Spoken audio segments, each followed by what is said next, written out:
안녕하세요. 일용월 양식 구독자 여러분, 저는 임신근 간사입니다. 오늘 말씀은 고린도후서 4장 1절에서 18절 말씀입니다. 사도 바울은 오랜 기간 동안 아시아, 유럽을 다니면서 복음을 전하였습니다. 그 열매의 결과로 많은 교회들이 세워졌습니다. 그러나 세월이 지나면서 교회 안에 다양한 문제들이 일어났습니다. 특히 오늘 본문의 고린도 교회 안에도 위기가 찾아왔습니다. 교회 안에 침투한 거짓 교사는 복음을 왜곡시키려 하고 심지어 사도 바울의 사도성까지도 문제 제기를 하는 데에까지 이르게 됩니다. 바울은 사도로서 사명을 감당하는 어려운 상황이 존재하지만 하나님의 긍휼하심으로 사도 직분을 받았기에 낙심하지 않는다는 고백을 합니다. 자신이 사도된 것은 하나님의 은혜이며 그 직분을 감당하는 중에 겪게 되는 고난을 감사로 여기고 있습니다. 바울의 이러한 삶의 태도는 구원의 은혜에 감격한 삶이기에 가능한 일이었습니다. 그리고 열매의 결과인 고린도 교회 안의 문제를 해결하는 과정 속에서 복음에 대해서도 말씀하고 있습니다.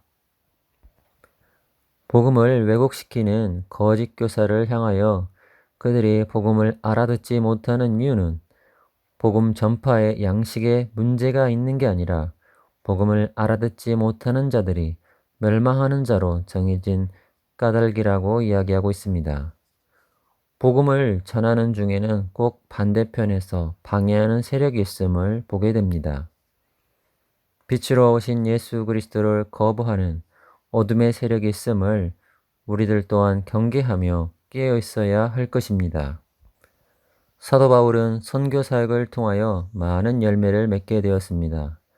조금이나마 자신의 이름을 드러낼 수 있는 상황이었으나 오직 예수의 이름만을 높이는 겸손한 태도를 보입니다. 질그릇 같은 존재에 보배를 주신 하나님의 능력으로 사명을 감당하고 있음을 고백합니다.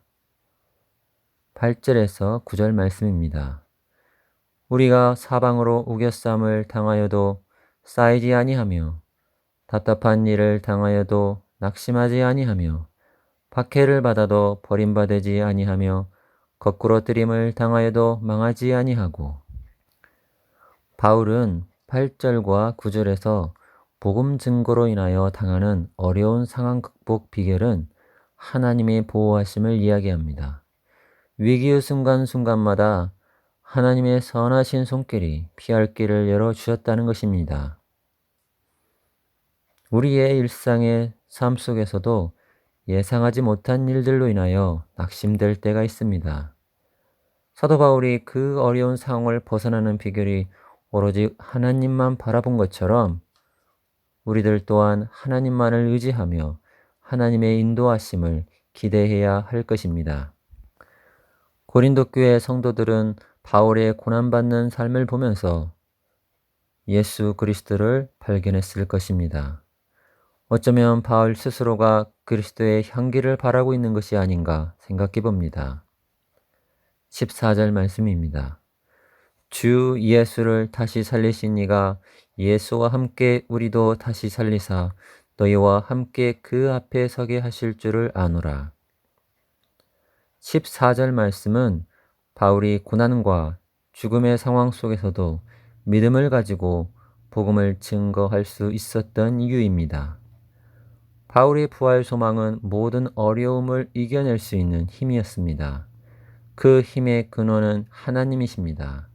비록 현세의 삶은 죽임을 당할지라도 예수를 살리신 하나님께서 다시 살리실 것을 확신하는 소망이 있었기에 고난을 두려워하지 않고 견딜 수 있었던 것입니다. 또한 15절에서는 바울은 고난, 믿음, 복음 전파 등이 전적으로 고린도 교회 성도를 위한 것이며 궁극적으로는 그들이 하나님의 은혜를 받고 감사함이 넘쳐서 하나님께 영광 돌리게 하기 위함이라고 말하고 있습니다. 바울은 다시 고린도 교회 성도들에게 낙심하지 말 것을 당부합니다. 16절 말씀입니다. 그러므로 우리가 낙심하지 아니하노니 우리의 겉사람은 낡아지나 우리의 속사람은 날로 새로워지도다. 바울은 고난에 대하여 그리스도의 부활의 참여가 되기 때문에 낙심치 않는다고 하며 고난을 통하여 우리의 속사람은 새롭게 된다고 말씀합니다. 에베소서 4장 13절은 우리가 다 하나님의 아들을 믿는 것과 아는 일이 하나가 되어 온전한 사람을 이루어 그리스도의 장성한 분량이 충만한 데까지 이르리니, 우리의 속사람은 고난을 통하여 그리스도의 장성한 분량에까지 이르게 됩니다.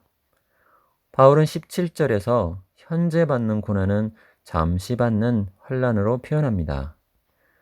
하나님의 백성은 하나님이 다스리시는 영원한 나라를 소망하며 살아가야 한다고 말씀하고 있습니다. 이 세상은 사도 바울이 살았던 2000년 전이나 여전히 영적인 전투는 진행되고 있습니다.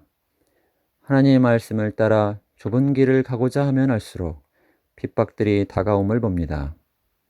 믿음의 선배들이 끝까지 하나님의 영광을 위하여 살아간 것처럼 우리들 또한 자신이 누구인가를 늘 생각하면서 하나님 나라를 위하여 하나님의 기뻐하시는 삶을 살아가는 그리스도인이 되기를 소망합니다.